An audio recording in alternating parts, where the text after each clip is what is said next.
मान्यवर,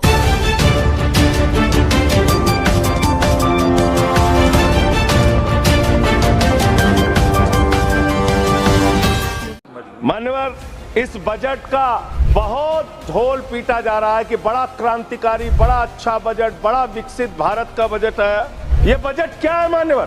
पूरे देश को पता चलना चाहिए कि भारत माता की सेना रक्षा के लिए जो बजट आता है, उस बजट में कटौती करने का काम किया गया।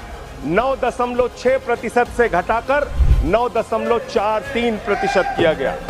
आप कहते हैं आप दुनिया की 5वीं बड़ी अर्थव्यवस्था है। अरे ये तो सच्चाई बताइए कि ये 5वीं बड़ी अर्थव्यवस्था किसके लिए है?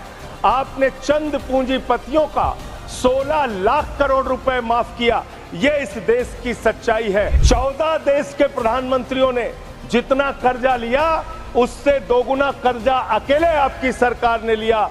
आपने 150 लाख करोड़ रुपए कर्जा लेने का काम किया, देश को कर्ज में डुबाने का काम किया। इस सरकार से उम्मीद थी देश के अन्नदाता किसानों को कि आप एमएसपी दोगुना करेंगे। बेरोजगारों को उम्मीद थी, 10 साल में आपने कहा था मान्यवर 20 करोड़ नौकरियां देंगे।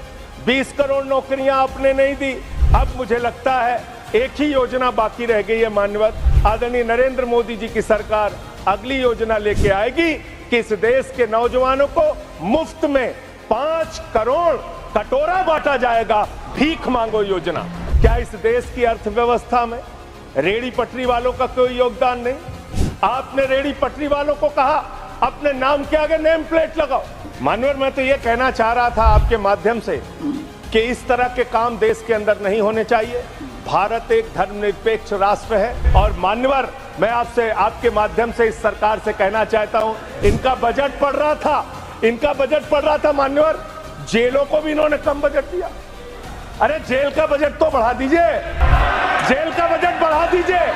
अरे अभी हमको जेल में भेजा है, कल तुमको जेल में आना है। इन्होंने न्यायपालिकाओं के लिए जो बजट रखा वो नाकाफी है। 5 करोड़ केसेस पेंडिंग है इस देश के अंदर, जिसमें करीब 76% अंडर ट्रायल है। इसका मतलब आपका मकसद न्याय दिलाना नहीं है, आपका मकसद ट्रायल कराना नहीं, न्याय दिलाना नहीं, आपका मकसद हम लोगों को पकड़ के जेल में रखना है।